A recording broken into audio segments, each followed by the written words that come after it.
Punta naman tayo sa ating laboratory number 6. It is classifying or reclassifying a raster layer. Siyempre, gagamitin pa rin natin dito ay QGIS na kung saan mag-generate tayo ng panibagong elevation class layer mula sa SRTM90. Ang SRTM90 ay Digital Elevation Model sa buong Pilipinas within a 90-meter pixel resolution. Ibig sabihin, ang isang pixel ay 90 meters by 90 meters ang size niya. Ang objective natin ay gamitin natin ang ARRI class para ma-convert yung continuous digital elevation data into categorical data. So, 4 na categories lahat. Pagkatapos nun, ay i-convert natin yung raster layer into vector layer. So once na na-categorize na natin ang data, saka pa lang natin i-convert into a vector format. Then, compute natin intersect natin ang dalawang vector layers, yung categorical elevation class at municipal map. Saka natin ngayon compute ulit ang area in hectares ng elevation category or elevation class per municipality. And finally, gagawa ulit kayo ng map composition, no? Showing your output layer. At gagawin nyo rin siya ng contingency table as a summary table. So karamihan naman dito, maliban sa pag-create ng map composition, ay de-demonstrate natin. Dito na tayo sa steps o yung process na gawin natin, paano natin ma-accomplish ang ating objective natin ay i-demonstrate natin ngayon. Una ay load natin ang input layers na SRTM30 saka at ang municipality of Isabela. Lipat tayo sa QGIS. Yan ang QGIS at yung folder location ng ating input layers. Ang SRTM30. Andito ang SRTM30. Drag natin sa QGIS. Ganon din yung municipality of Isabela. Drag natin dito sa QGIS. Yan. So, kita natin na ang SRTM30 ay buong Pilipinas, pero ang Isabela, dito lang tayo sa Isabela magpo-focus sa ngayon. Next step ay i-run down natin itong clip raster by mass sa QGIS. Ito ay nandun sa, hanapin natin dito sa raster. Clip. Ayun, clip raster by mass layer. Click natin yan. At ang input natin na raster na i-clip or babawasan, palilitin ay yung SRTM90, yung Digital Elevation Model. At ang clipping vector natin ay ang Municipality of Isabela. CRS natin, WGS 84, EPSG 4326. Ang input, ganoon din ang output. Yung output layer natin, huwag muna natin i-save. Hayaan lang muna natin na temporary file. So, i-run natin. So, hindi nag-error. Okay siya. So, ito na yung clip raster natin. Tanggalin natin yung buong Pilipinas na Digital Elevation Model at ang Municipality of Isabela. Ayan. So, ito na yung DEM natin, SRTM94, Isabela lang. Balik tayo sa guide. So, nagawa na natin itong clip raster by mass. Dito na naman tayo sa number 3 step, yung reclassify. Gagamitin natin ang R class. Ito, R class, para ma-reclassify natin ang ating digital elevation model for Isabela. Ito yung rule na gagamitin natin. So, from negative 999 to 100 ay lowland or 1 ang value niya. Ito ang level lang. At 100 to 500, gawin natin midland. 500 to 1,300 ay upland. At ang pinakamataas, 1,300 hanggang sa maximum ay mountainous. So, ito ang rule na ginawa natin. Ito, kailangan natin ito sa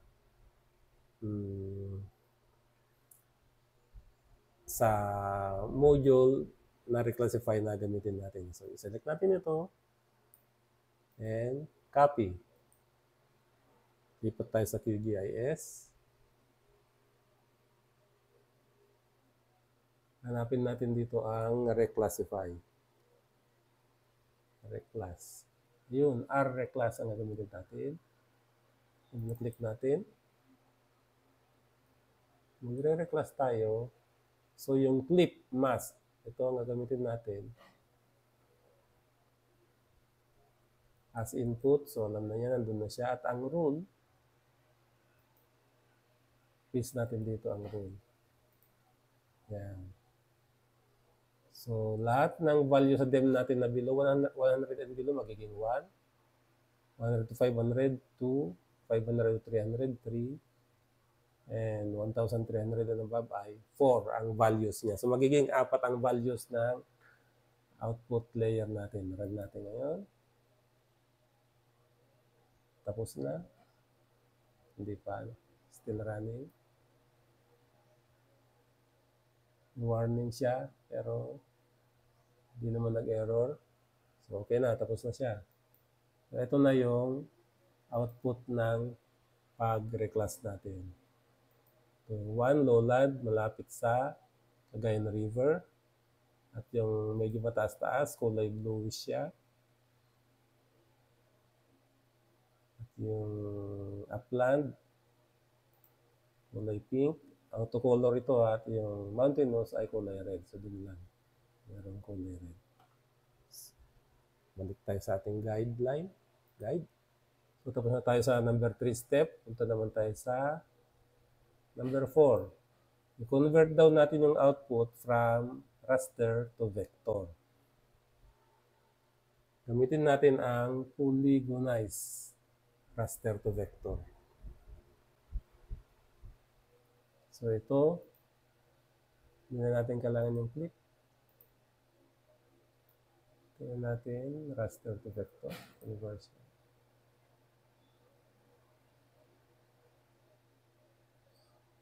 Polygonize. Nasaan ba polygonize? Ayun, polygonize. Nandun siya sa raster, conversion, raster to vector. Yan. Siyempre, ang input natin ay reclassified. Ang value niya ay digital number. Yung individual value ng bawat pixel.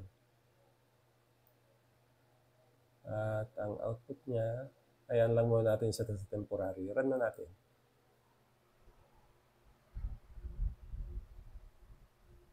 Running. Done. So, ito na yung vector version natin. Kanina ay raster siya. Ngayon naman ay vector. So, symbology, categorize, DN, classify.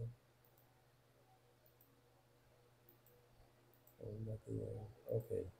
So, yan. Vector na siya. Kumpara dito kanina ay raster siya. So, yung raster, ito ay vector. So, dahil vector na siya, pwede na nating gawin ang next step. Ang next step ay intersect natin ang output natin na elevation class layer na vector na ngayon at municipal map layer. Kasi hindi natin pwedeng i-intersect ang vector at raster. Kailangan either pareho silang raster or pareho silang vector. So, hanapin natin ngayon yung intersection sa QGIS. Vector, meron bang intersection dito? Ito. Ayun, intersection. Yan. So, ang una nating intersection ay Municipality of Isabela. At ang pangalawa ay yung vectorize. Yan. Piliin natin yung column na isasama natin. DN. And this time, i-save natin siya. Huwag ng temporary file. Save to file. Anong lalagay natin? Yung file name niya. LL class. LL class. Save. Run.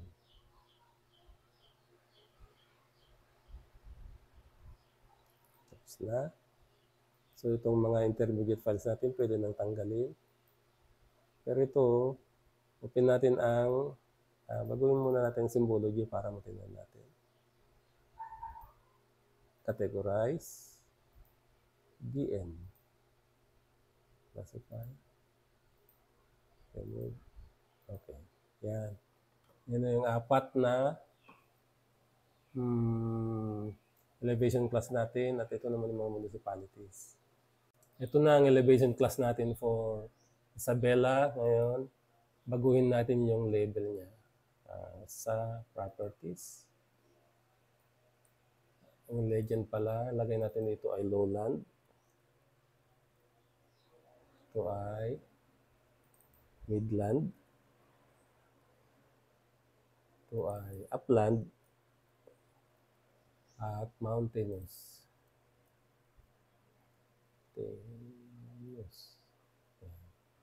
Para hindi 1, 2, 3, 4 ang lumabas sa label niya. Kita nyo dito, nagbago na. Tanggalin natin yun.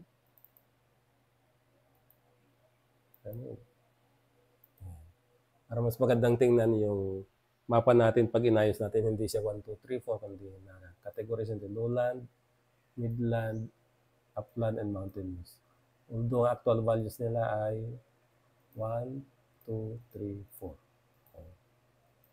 So, open natin ngayon ang attribute table niya.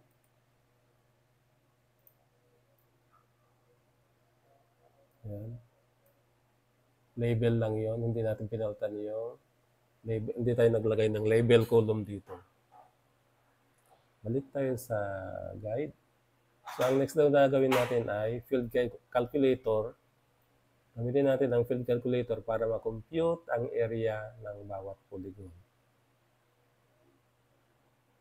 Balik tayo sa QGIS attribute table. Dito tayo sa table magdadagdag ng column. Ito, field calculator. Nasa attribute table siya. Ilagay natin na column name niya ay hectare at ang data type ay decimal. Compute natin ang dollar area divided by 10,000 kasi square meters ang output nito. Divide natin ng 10,000, magiging hectares siya. Okay? Uy. Provider. Dollar area.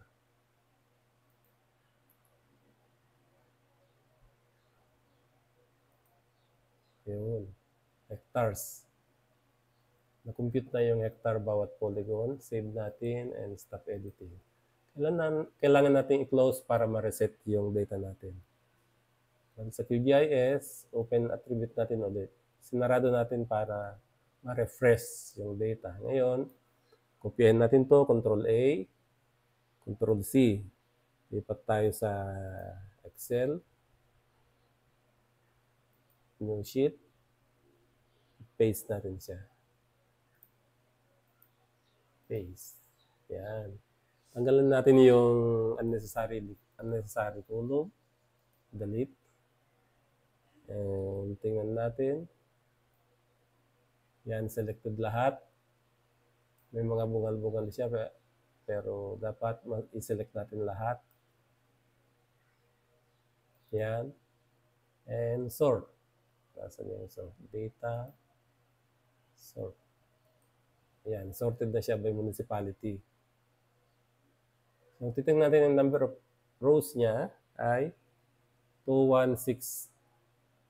Pero, yung first column first row ay column name, kaya 2167 lang. Tingnan natin doon sa QGIS kung parehas ba sila. Ayun, 2167 din ang last number of rows natin dito. So, tama ang nakopya nating data. Yan.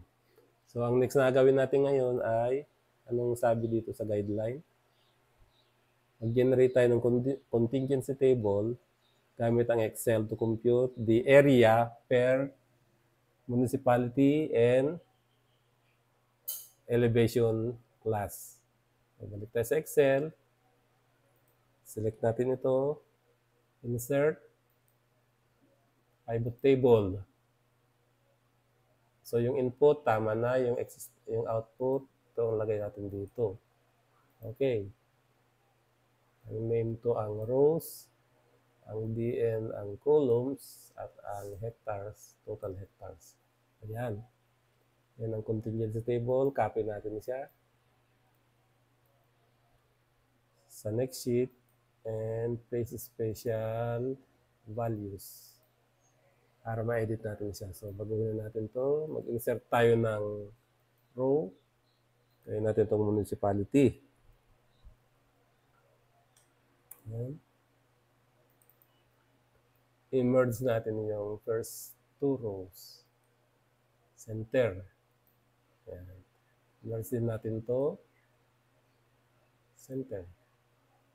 Merge.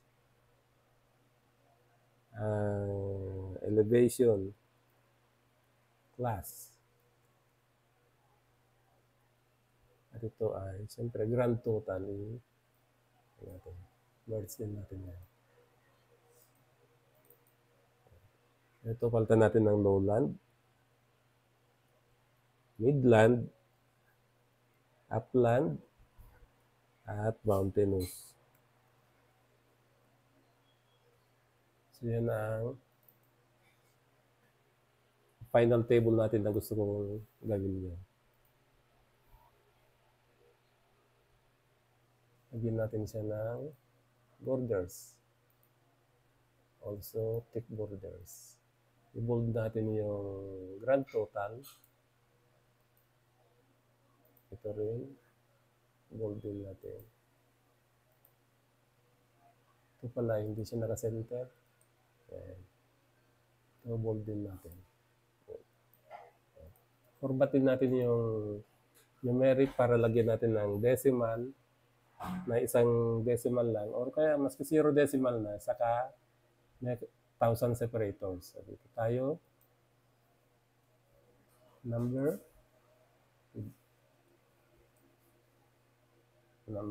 decimal. Use comma separator and 0 ang decimal places. Yan. So, yan ang sabi nyo sa akin na contingency table sa inyong report. Balik tayo sa guideline. So, mukhang ganito dapat yung output nyo plus yung table. Pero siyempre, dapat may legend, complete, may other map components, may CRS, and others. So, yun ang submit nyo sa akin. Ang first page ng report nyo ay itong map composition at ang second page ay yung contingency table na na-generate sa Excel. Itong table na ito. Yan. So, ito ang Lab 6 natin. Meron kayong written guide at meron din kayong guide na video. So, I hope matapos nyo na itong lab nyo na ito.